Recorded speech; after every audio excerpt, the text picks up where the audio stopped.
وعلى رسول الله أما بعد فأعوذ بالله من الشيطان الرجيم بسم الله الرحمن الرحيم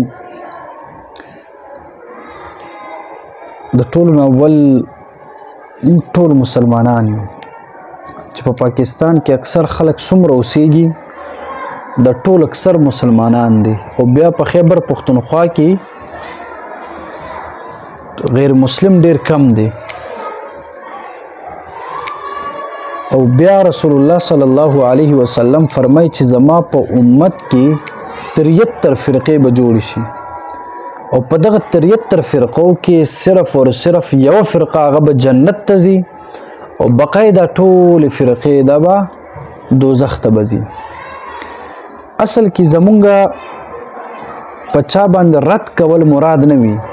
او نه یو چا سره مونږ بغض او تعصب او حسد لرو.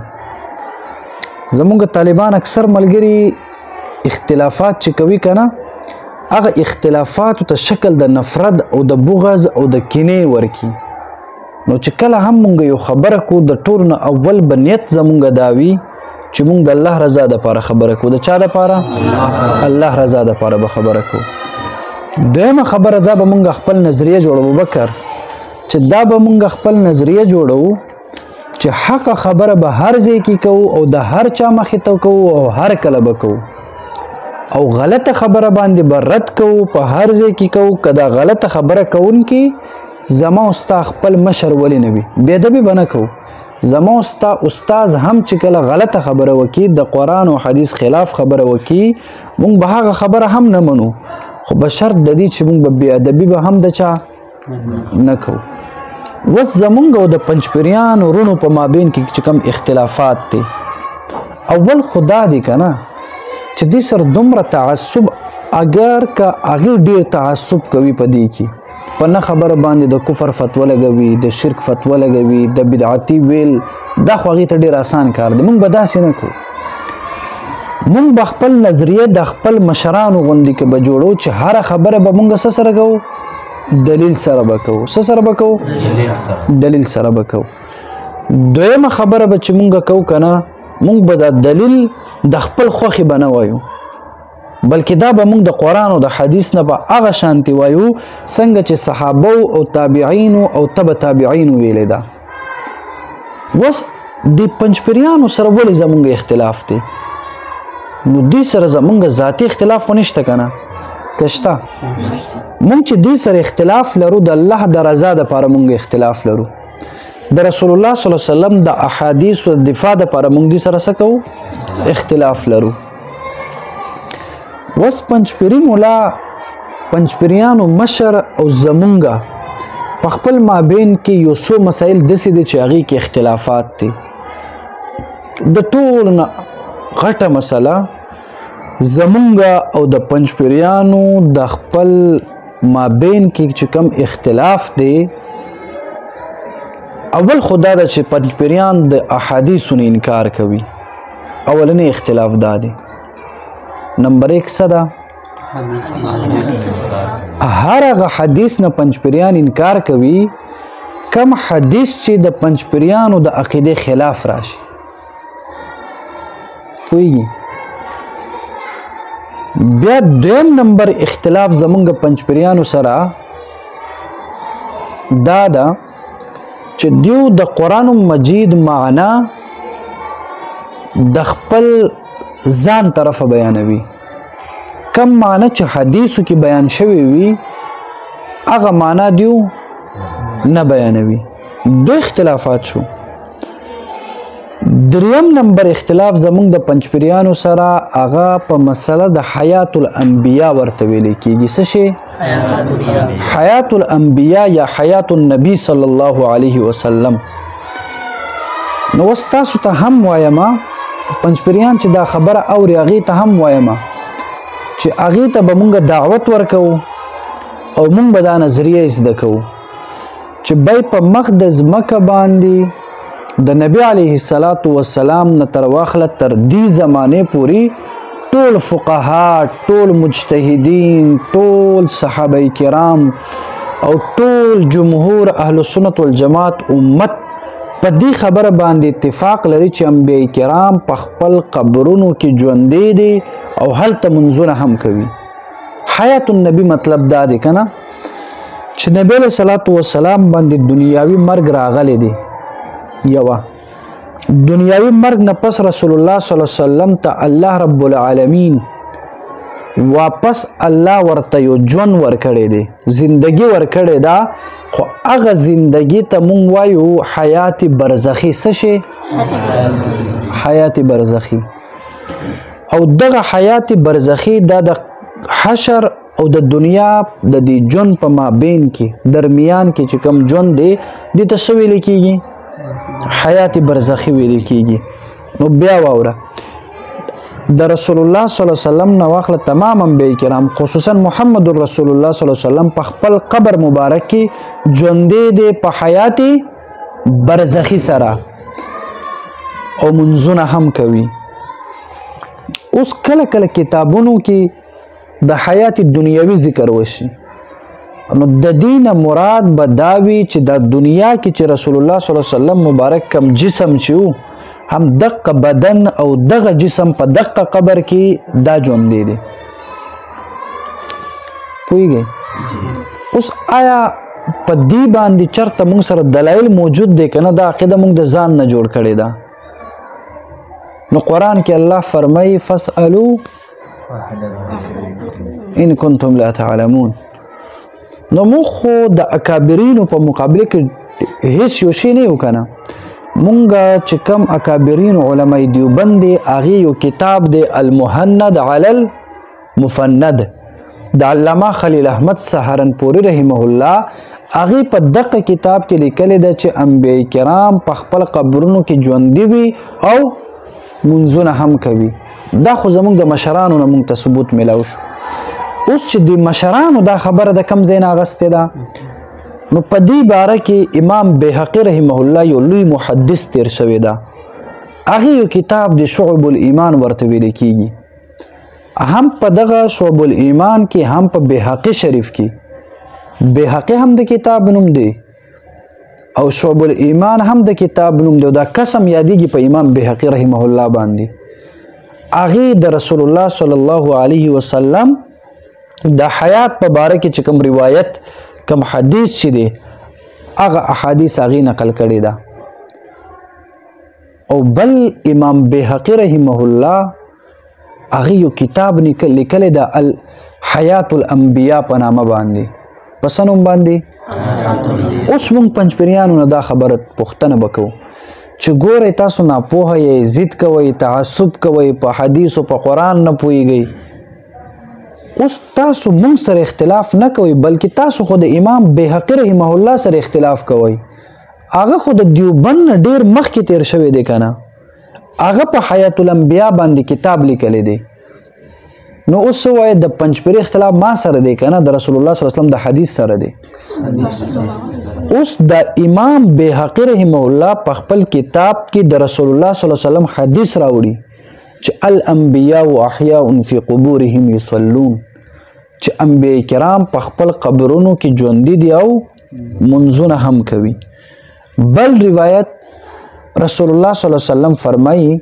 من صلى علی عند قبری سمعته، که چا زما د قبر مبارک خواته درود و سلام وویلا رسول الله صلی الله علیه وسلم فرمایي چې زه په خپله اورمه. صحیح ده که نه؟ او ژوندي کس اوري که مړ کس اوري؟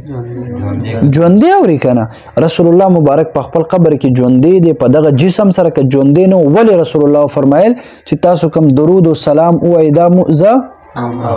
اورم. دین علاوه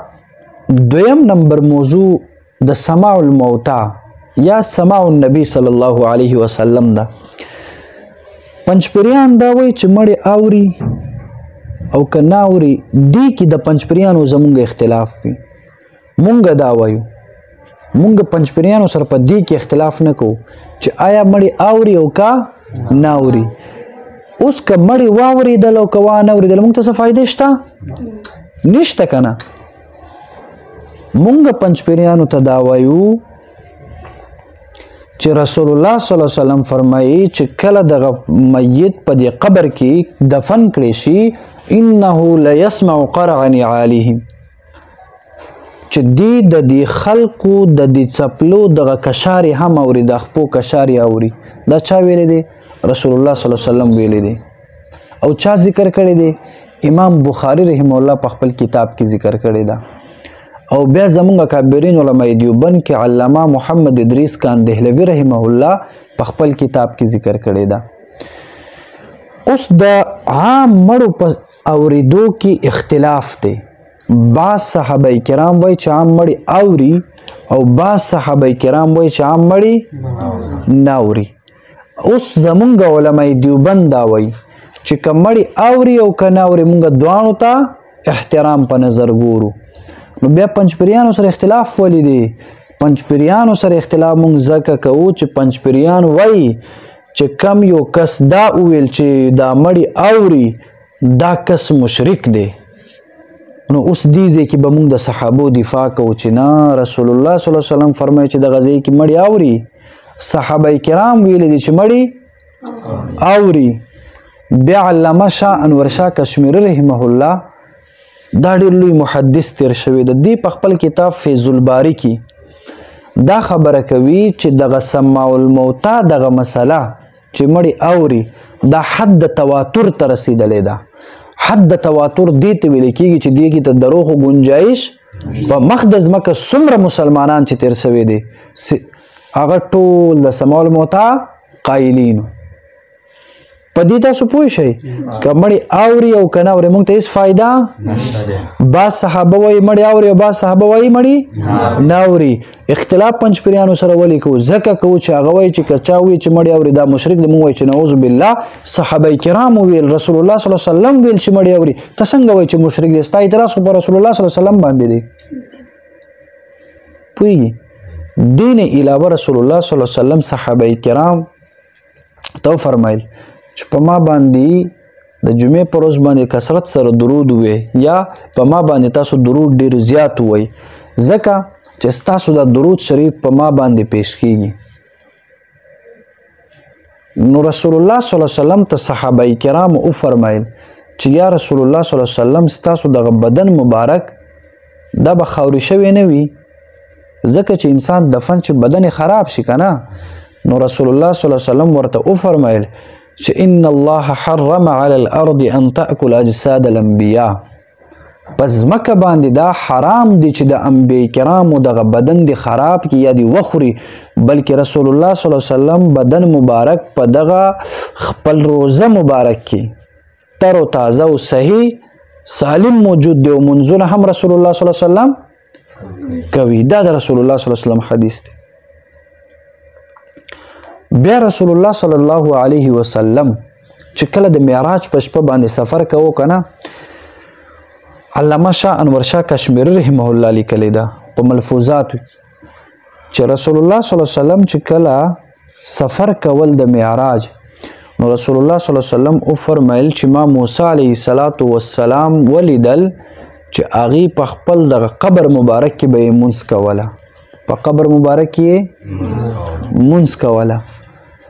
نو خلاصه د ټولو خبرو دا چې د رسول الله صلی الله علیه وسلم دغه احادیثو نه دا پته لګي چې انبیاء کرام په خپل قبرونو کې ژوندي دي څه شی دی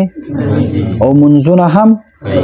کوي او دا د ټولو علماء دیوبند کتاب دی باندې یو کتاب لیکلی دی علامه قاسم نانوتوي صاحب چې هغه محتمم د دارالعلوم دیوبند دی ابي حیات په نوم باندې صحیح ده دین علاوه ظفر احمد عثماني صاحب شبیر احمد عثماني صاحب علامه شاه انور شاه کشمیری صاحب رحمه الله دې ټول اکابرین په دې خبره باندې متفق دي چې انبیاء کرام په خپل قبرونو کې ژوندي دي او منځونه کوي اوس که چا وویله چې نه انبیاء کرام په خپل قبرونو کې ژوندي نه دي دې سره موږ اختلاف ولې کوو که چا وایي چې ژوندي دي که چا وایي چې ژوندي نه دي کم دنیا ورانېږي موږ وایي نه که نه مونږ اصل کې اختلاف ځکه کوو چې دیو کله وایي چې انبیاء کرام په خپل قبرونو کې ژوندي نه دي دا د محمد رسول الله صلی الله علیه وسلم د احادیثو نه صراحتا انکار راځي او کم کس چې د حدیث ته انکار کوي دې سره به مونږ اختلاف بکو دې سره به مونږ به د رسول الله صلی الله علیه وسلم حدیث دفاع کوو. رسول الله فرمایي الانبیاء وحی فی قبورهم یصلون. انبیاء کرام ژوندي دي په خپل قبرونو کې مونځ کوي. من صلی علی عند قبر سمعته که چا په ما باندې روزه مخې ته درود و سلام ویل زه اورمه. صحیح ده کنه رسول الله صلی الله علیه وسلم فرمایي. نو چې کله رسول الله صلی الله علیه وسلم دا فرمایي چې دغه احادیث زموږ مخې ته د رسول الله صلی الله علیه وسلم دی چې بای انبیاء کرام په خپل قبرونو کې ژوندي دي، اوس یو کس وایي نه زه ژوندي نه ګڼم،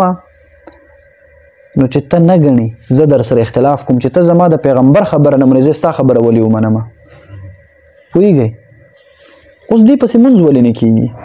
احسن الفتاوه لیکلې ده، بنور ټاون لیکلې ده چې دې پسې مونځ ولې نه کېږي؟ دا پنجپیرې دی ځکه مونځ پسې نه کېږي؟ نه، دا د رسول الله صلی الله علیه وسلم د احادیثو نه انکار کوي. څه کوي؟ له دې وجې دې پسې مونځ نه کېږي. کم حدیث نه انکار کوي؟ رسول الله صلی الله علیه وسلم فرمایي چې انبیا په خپل قبرونو کې او دی وایي چې ژوندي نه دي. په دې خبره پوه شو. بل په مخ د ځمکه باندې تاسو وګورئ چې چېرته یو پنجپیرې به هم درته داسې میلاو نه شي چې هغه درته دو ټوک الفاظو کې خپل عقیده ووایي. دی به تا ته وایي زه خو هم حیات النبي منمه، زه څنګه منکر حدیث یم. ته به ورنه پوښتنه وکړي چې بای ته چې حیات النبي مني ته د جسم او د روح دواړو دپاره مني او کنه ته ژوندې دغه ژوندون د رسول الله صلی الله علیه وسلم روح دپاره مني او کنه روح او د جسم چې په دې مدینه منوره کې کم قبر مبارک کې دفن دی دی کې چې کم رسول الله صلی الله علیه وسلم مبارک دفن دی دی دپاره به هم حیات مني. نو دی به درته وایي چې زه روح دپاره منمه. نو چې کله دی درته وایي چې زه د روح دپاره منمه نو ته وایي چې روح باندې خو مرګ نه ده راغلی، روح باندې خو مرګ نه ده راغلی، ته څنګه حیات مني؟ دویمه خبره چې دا روح د رسول الله صلی الله علیه وسلم پنجپیریانو ته به تاسو ووایئ. زمونږ بل یو مسله هم دوی سره اختلافي ده، مونږ وایو چې مرګ نه پس اعاده دی روح، یعنی دا روح واپس دی بدن ته راځي او یا نه راځي. صحیح ده که نه؟ مونږ وایو چې راځي او بعض زمونږ مشران وایي چې نه روح بره علیین کې وي، تعلق د دې روح بدن سره وي چې هغې سره انسان ژوندي وي. لکه الله قرآن کې فرمایي که نه چې کله دا انسان اوده وي نو دې نه د دې روح زیات څنګه دی؟ الله یتوفى الانفس حین موتها والتي لم تمت فی منامها. الله فرمایي که نه چې دا روح د انسان د جسم نه اوځي کله چې انسان اوده نو پنجپیري به درته وایي چې دا روح په علیین کې دی، نو دا ژوندی څنګه دی؟ ته ورته وایي چې ته کله اوده چې ته کله اوده ستا په جسم کې خو هم روح نه وي که نه، نو ته ژوندی که مړی؟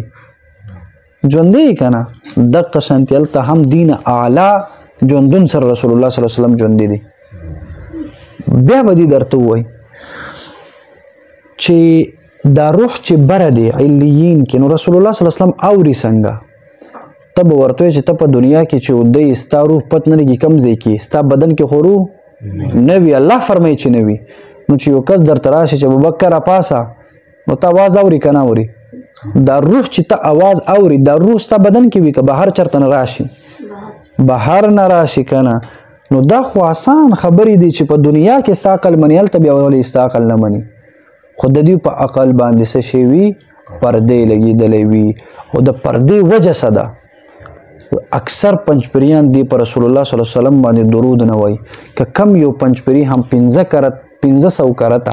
یا 100 کرته روزانه د رسول الله صلی الله علیه وسلم باندې درود وویل کنه الله به دغه کس بغیر د دلایلو نه الله به دې ته هدایت کوي، دا به دوی باندې کېږي. پوهېږئ؟ نو یو مسله دا ده چې مونږ وایو چې انبیا په خپل قبرونو کې دویم انبیا زمونږ درود و سلام چې قبر خواته مونږ ورشو او ووایو په خپله. دریم مونږ وایو چې کله انسان مړ شي قبر کې کېښودلی شي واپس روح دغه بدن ته لکه مشکات شریف کې علامه خطیب التبریزي رحمه الله روایت نقل کوي او دغه روایت په ترمذي شریف کې هم موجود چې اذا خبر المیت اتاه ملکان چې کله دغه انسان په دې قبر کې کېښودلی شي 2 فرشتې به راشي خو دا فرشتې وایي چې من ربک ما دینک من نبیک نو دغه کس نه دا قبر کې سوال کیږي که نه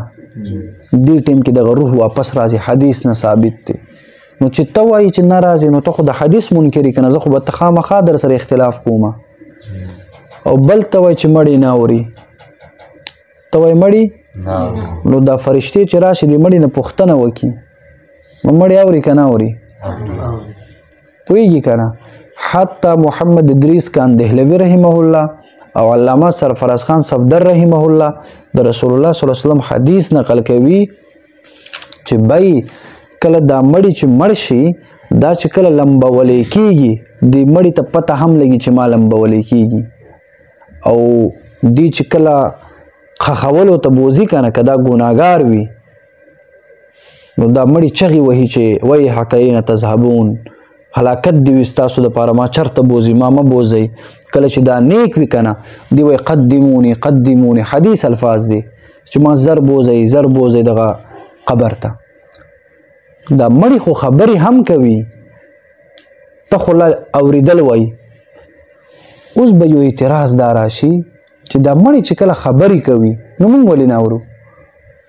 نو د رسول الله صلی الله علیه وسلم د احادیثو نه موږ ته پته لګي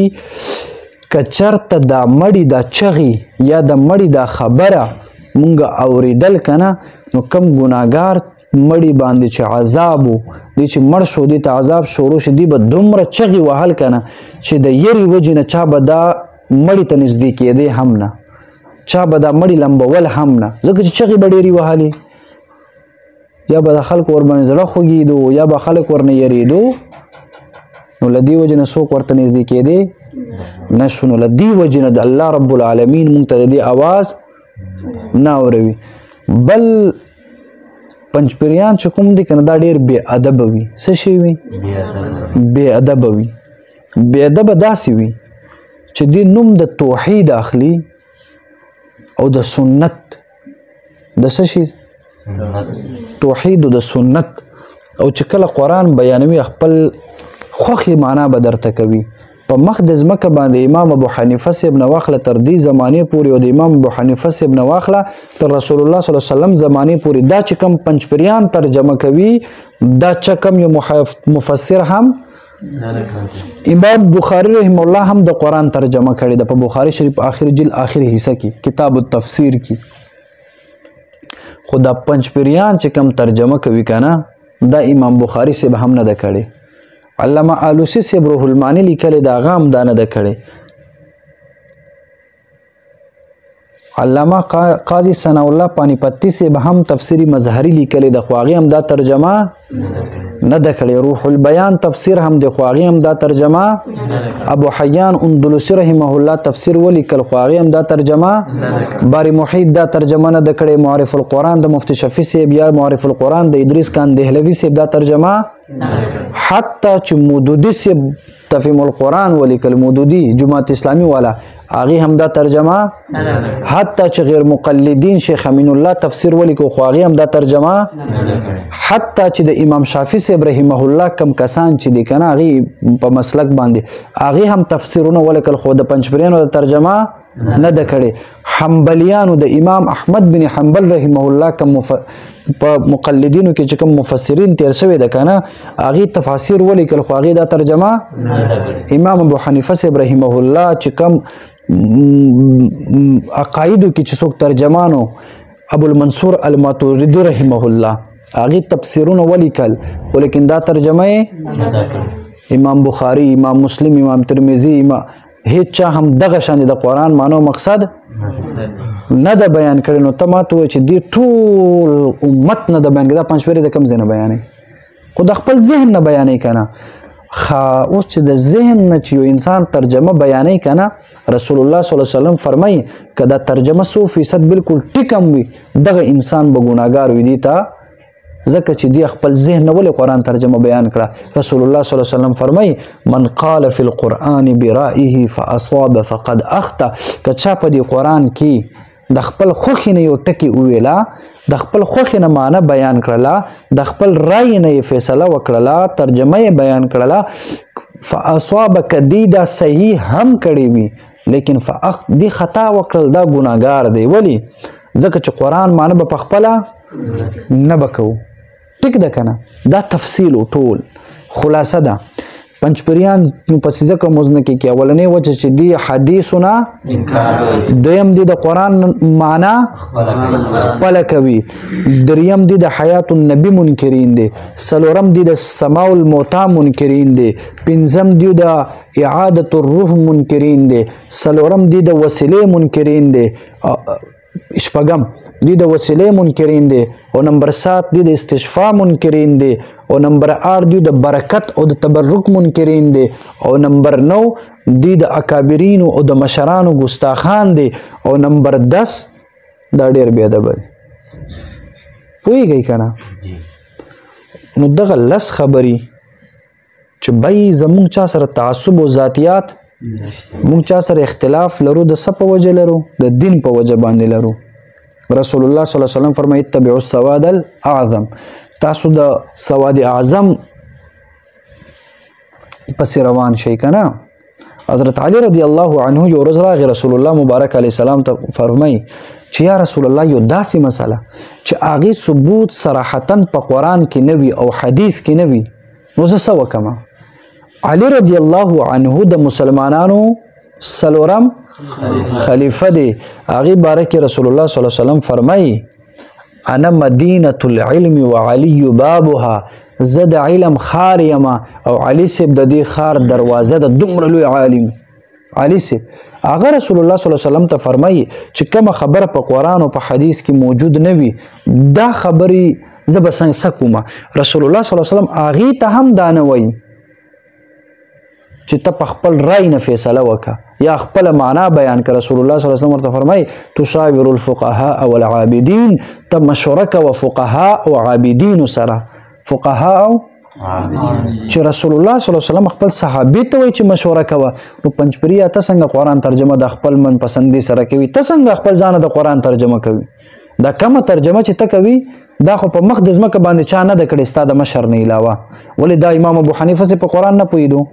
ولې دا امام شافعي صاحب نه پوهېدو ولې دا پنځپریانو باندې قرآن نازل شوی دی نعوذ بالله که نه دا قرآن دوی ته د اکابرینو رسولی دی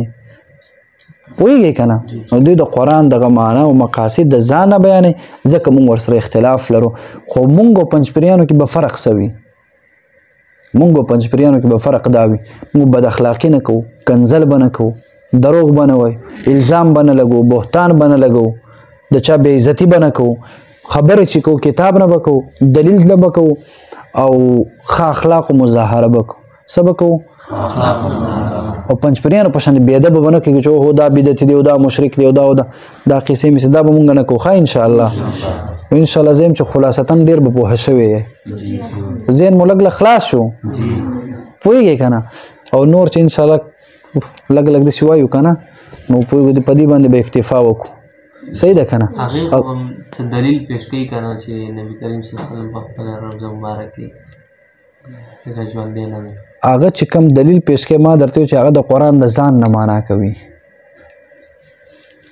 په مخ د ځمکه باندې د رسول الله صلی الله علیه وسلم په احادیثو کې یو حدیث داسې نشته په مخ د ځمکه باندې د قرآن مجید 6666 آیتونه دي په دې ټولو کې چېرته دا نشته چې انبیا کرام په خپل قبرونو کې مړه دي دا په حدیثو کې نشته که چېرته هغې سره دلیل وو نو موږ ورته ولې وی چې دې پسې مونځ نه کېږي د امام شافعي رحمه الله ټول مذهب زموږ د احنافو د مذهب خلاف دی لیکن موږ وایو چې امام شافعي صاحب ټیک دی ولې هغې سره دلیل موجود دی امام احمد بن حنبل رحمه الله مذهب بالکل زموږ د مذهب نه جدا دی بیا موږ وایو چې د دې دا مذهب ټیک دی ولې هغې سره دلیل موجود دی که نه پنځپریان ولې ګمراهان دي ولې د اهل سنت والجماعت نه خارج دي سره دلیل موجود نه دی ها اوس که چېرته خپل د خوښې دلیل که څوک غواړي که نه دا کم خلک چې بت ته سجده کوي هغې سره هم چې کنې هغې هم درته دلیل ورکوي که نه ورکوي که نه د الحاد په درس کې به اوس چې د سبا درس کې نه دی دا دلیل خو داسې چې بس یو خبره وکړه دلیل جوړ کړه بس وایي دا دلیل دی ها